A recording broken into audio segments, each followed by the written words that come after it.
are the most trusted party in Scotland.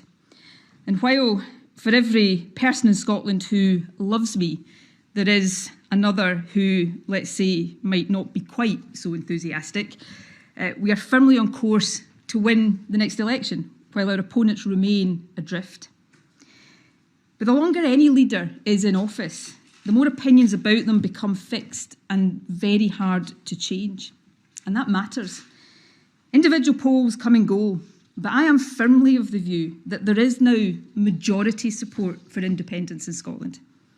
But that support needs to be solidified, and it needs to grow further if our independent Scotland is to have the best possible foundation.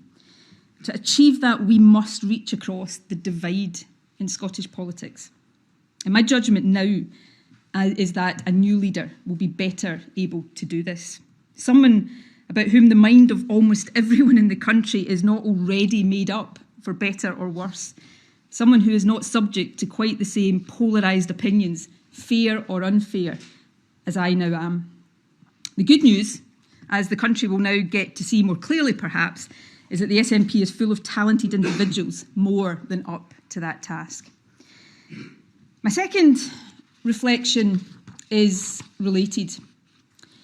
I feel more and more each day now that the fixed opinions people increasingly have about me, as I say, some fair, others little more than caricature, are being used as barriers to reasoned debate in our country.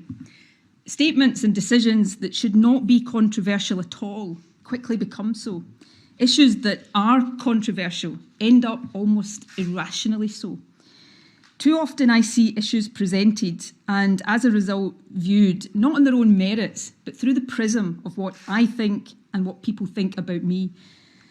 I've always been of the belief that no one individual should be dominant in any system for too long.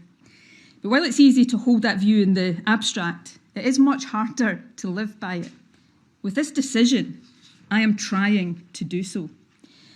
Indeed, if all parties were to take this opportunity to depolarise public debate just a bit, to focus more on issues than on personalities, and to reset the tone and the tenor of our discourse, then this decision, right for me and I believe for my party and the country, might also prove to be good for our politics.